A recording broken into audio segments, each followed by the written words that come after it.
Hey everyone, this is Aaron. Julia's behind the camera, and we're the Canny Couple. So, we've been sort of doing some videos talking about some of our berries on the homestead so you can get acquainted with some of these, get to know them. And today we want to talk about a Saskatoon. I think that's how you say it. But before we get started, we try to be as self-reliant as possible. So, having different types of berry bushes, things that come in at different times. We try to make it where we have food production going at all times from May to September. And we will say this is probably one of the best things we've done, but also one of our bigger mistakes because we bought a lot of berries without actually trying them. That's true. And bushes and things like that. This That's is true. one of those we didn't know about. Now, we don't have as many of these. No, we have 1, 2, 3, 4, 5 right up through here. But honestly, these two on this end are the youngest of the 5. So these two have done better, and this is our first year of having berries on them. How long have we had these? 4 to 5 year range, I would say. That's what I was about to say, 4 or 5 years. Yeah. Sorry, we're on a hill and She can't stand straight. I can't stand straight. But a lot of people refer to these in different names too. You'll hear Serviceberry and Juneberry as other names. And I've always read that it's because they didn't know how to say the Saskatoon or whatever it's called there. And they didn't think it would be appealing to American customers. So this is more one from the Canada, Alaska range that you always hear about. And they look like a blueberry. They do. I don't know if you can sort of see some of those right there or not.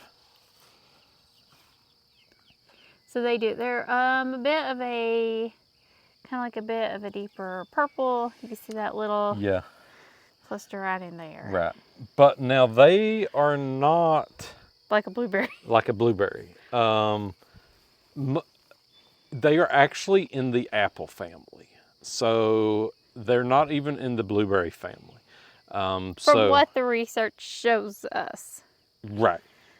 The taste-wise though, it does, for the one I tried earlier, it did have a upfront more sweetness to it than a blueberry. But now I thought it tasted more like grass on the back end. But what a lot of people say it tastes like is a sweeter blueberry mixed with an almond. Huh.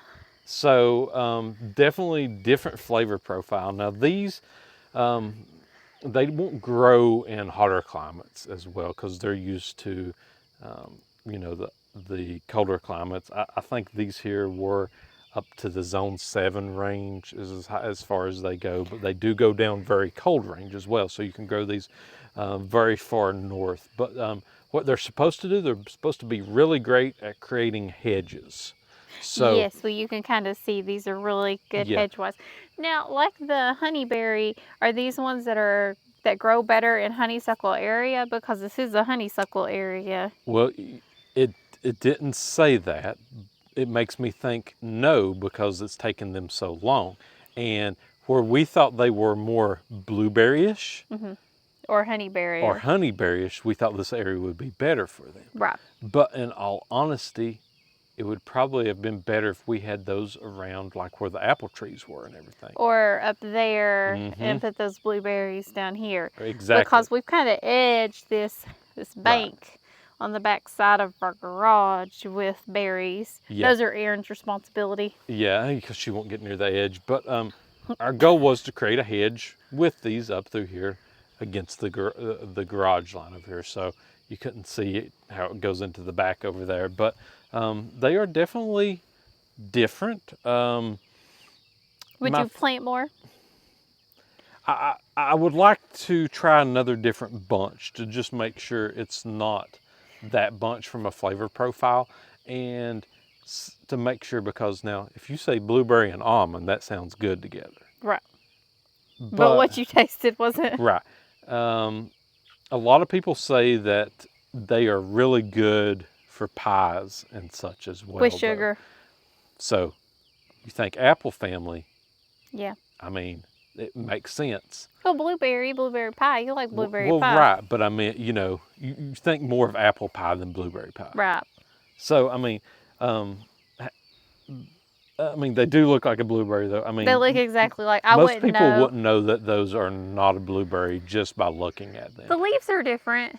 They are. The leaves are different, and the growth on them is different. I can tell you that now because I've been picking blueberries daily. Well, since we got together, so Years.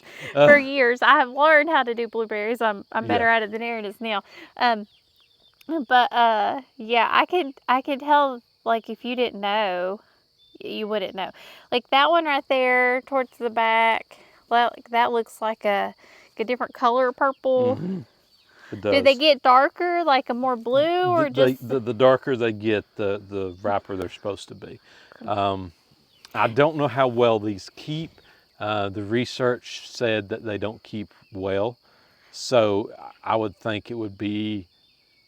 Some people say, like, when you go pick them, to take a cooler to take with you. Really? So they don't seem like they would keep as well as a blueberry would. You would probably want to, you know, put these up pretty quickly after picking.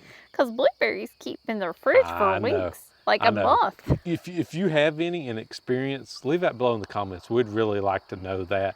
You know, how's your experience with keeping? Is it more like blueberries or apples where you can leave them out a couple of days or so, you know, before you have to do anything with them? Or can you put them in the refrigerator and they'd be okay? Right. Huh. But, you know, maybe it's something else that you're interested in. If nothing else, it's going to make a good ornamental shrub if you don't like them. Yeah, and maybe it'll keep the birds off your other stuff. Very true. That's part, like some of these things, like I don't like pawpaws, some other things that we kind of got them to help provide other food for the animals.